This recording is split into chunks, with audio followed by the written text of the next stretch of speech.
We're going to start by entering the video menu. So when the video icon is highlighted, we'll hit the enter button. And here you'll see you have different settings to set your record resolution, the system, which is the frame rate type that you're recording, the format, which is the type of compression. You can choose either H.264, which is the newer standard, or there's the older standard, which is MPEG-4, that's also available. And then there's also a signal type. You can choose between an HD-SDI or an SD-SDI input on this rear connector. To actually access the individual settings,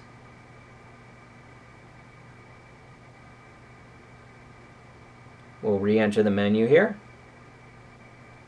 Then you hit the stop icon. And then here you can actually cycle through the different resolutions. So you have 1080p, 1080i, 720p, 576i, which is a PAL standard definition signal, and then 480i, which is NTSC standard definition signal. We're going to set that to 1080, hit the enter icon, and then we'll hit the back icon to go to the next menu. Now under audio, you have the ability to either enable your audio as well as adjust the level of gain on that audio.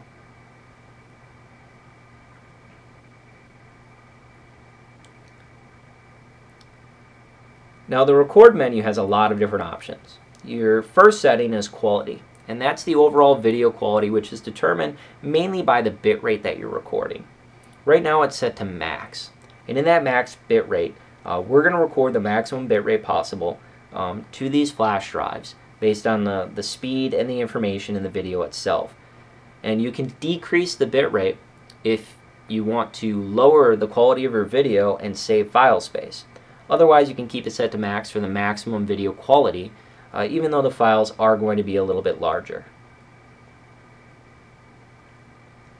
Now you notice the menu is timing out. You do have to go through these settings rapidly, otherwise it will time out on you. The next option is encoding. That can be either VBR or CBR. VBR is a variable bit rate. That means your bit rate, or the amount of data you're recording, changes based on the amount of information in your video, versus CBR, which is a constant bit rate, which just stays the same regardless. Generally speaking, for recording to media, VBR is perfectly fine. Then you have a mode option. And in this we have both manual as well as black box. And what that means is manual means that you're manually going to trigger a recording, where black box means that anytime the system is powered on, it's going to start recording. When external power is going to be removed, it will stop recording. There is a storage full option. Here you can select whether you want the system to overwrite the oldest file once the storage is full, or if you want it to just stop recording. Next, there's a GPS format option. You can choose both the GPX as well as the KML file. That's your 3D flight path information that's recorded as a companion file along with the video on all of the USB flash drives. And lastly, there's an option to turn on or off your pre-roll. Now your pre-roll is a small clip that's added to the beginning of every video that you record. This is great for like an intro video. And then this is where you turn that feature on and off. The video itself, as I said earlier, resides on that SD card.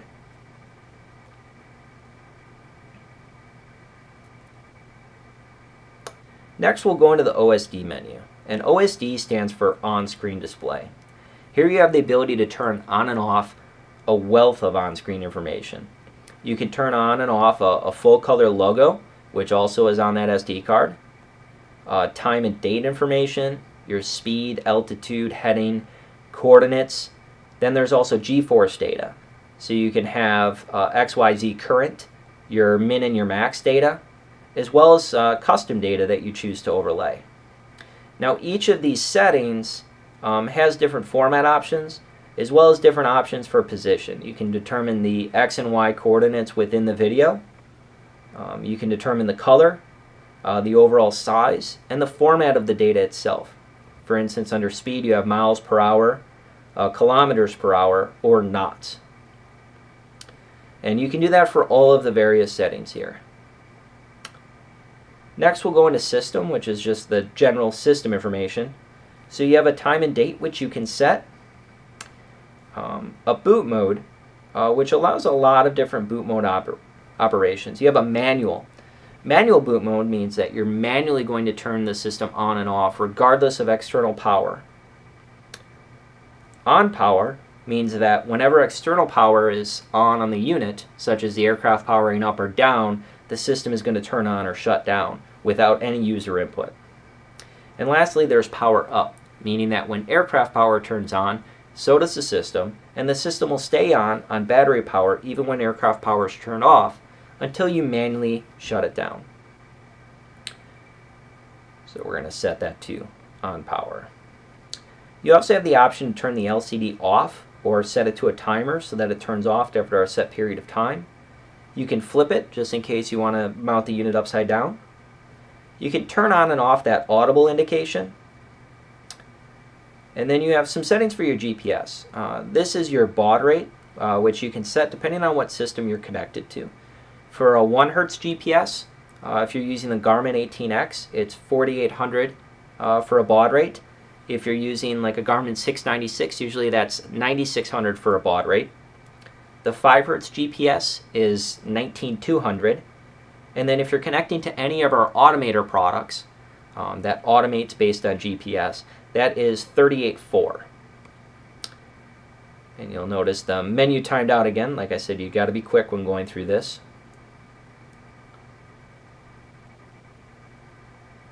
There's also an option for a GPS time sync.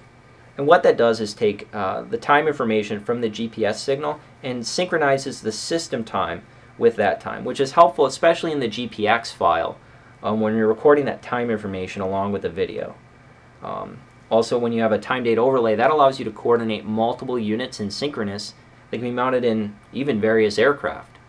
And you can coordinate those videos together using that timestamp. And then there's also a factory reset option. And lastly, there's a playback menu. So we can enter the playback menu, and then here we can either start playback.